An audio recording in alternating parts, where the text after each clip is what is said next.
In this video, we will look at a few highlights of women's mental health, mental illness, and therapeutic remedies. Let's begin with an understanding of what mental health is and is not. Mental health is not the absence of symptoms. Mental health is not someone who is not psycho. Mental health is the ability to function well and cope with problems. Mental health is happiness or satisfaction with one's life. Mental health is someone who is well adjusted. It may also incorporate different and additional definitions in different cultures. With that shared understanding of mental health, the question still remains as to whether or not the double standard of mental health existing. And the answer is a resounding yes. Although paper and pencil methodologies often do not reveal any gender bias, there is one in the general perception of people and people in the medical and mental health professions. When they deal with live clients, some biases are evident. And in the Braverman study, we looked at this classic question of what characteristics and traits a normal, healthy, fully functioning adult has.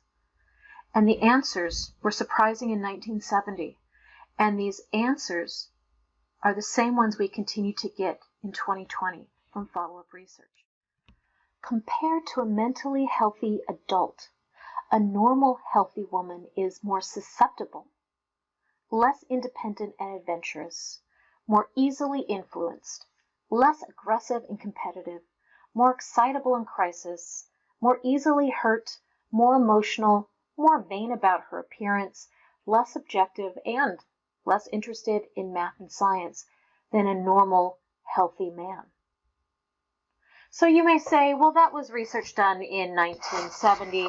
There's no way this many years later that could happen. And yet universities across the country every year are replicating this study. And we come to the same finding. Being a mentally healthy woman is a submissive, unadventurous, influenced, calm, docile, excitable, emotional, vain, inept person. So it's no reason or wonder why people in society and medical and mental health providers have this perception today. And what is mental illness? It's disordered behavior or thinking, indicating ongoing distress and the inability to cope. Understand that depression is real, but we label it as a social construct.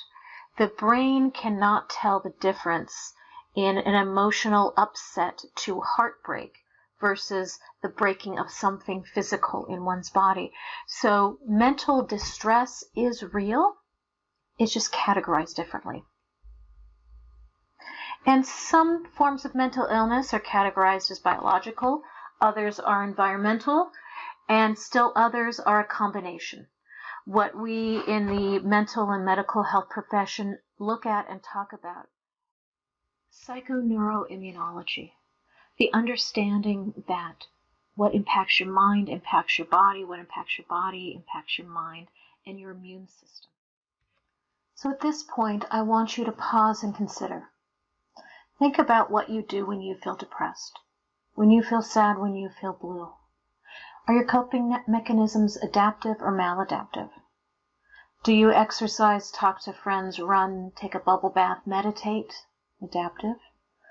Do you drink, smoke, get high, drive recklessly? Maladaptive. And in understanding depression, why do you think women are more likely than men to experience clinical depression and be diagnosed with clinical depression? Take just another moment to consider these questions.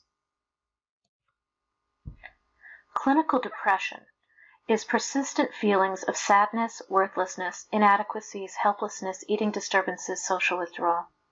It may lead to suicide, suicide ideation, no sleep, too much sleep, no eating, lots of eating.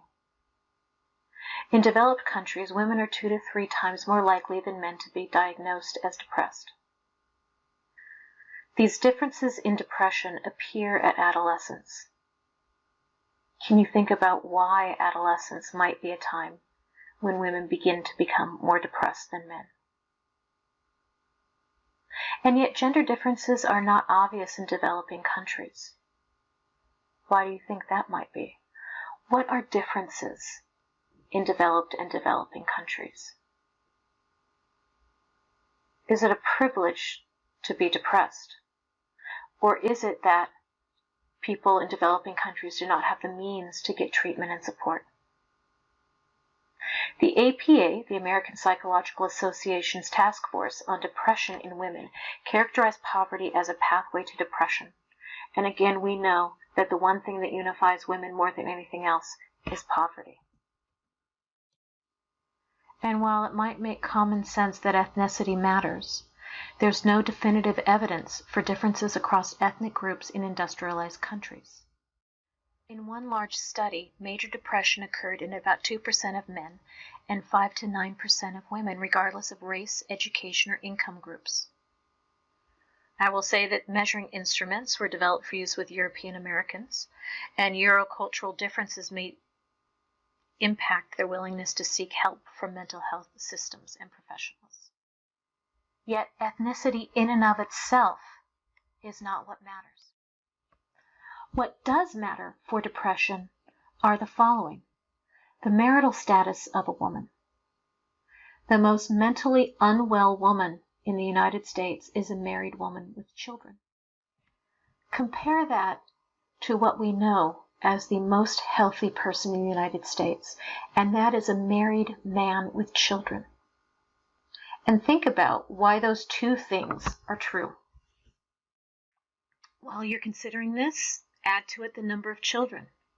The more children a woman has, the more likely she is to be depressed. If she is in poverty, she is more likely to be depressed. Having stress from trauma makes her more likely to be depressed. And as we know, women are more likely in this world to have more stressors and trauma than men are. And finally, acculturation also plays a role in a woman's depression. As a whole, these findings and these factors suggest that stress and lack of social support are important to a woman's risk for depression. So let's look at some of the top theories as to why women are more prone to depression than men. The first is the feminine role hypothesis, that frankly it's feminine to be depressed.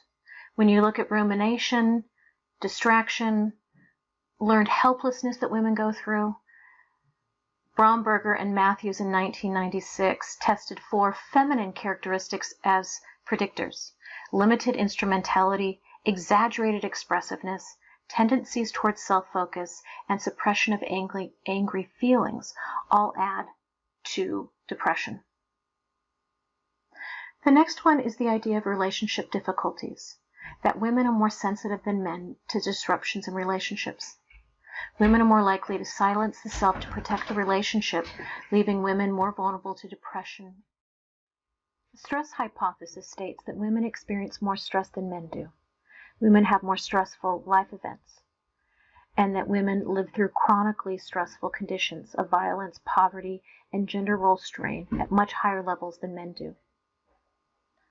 Also know that women retain cortisol levels in their body much longer than men do.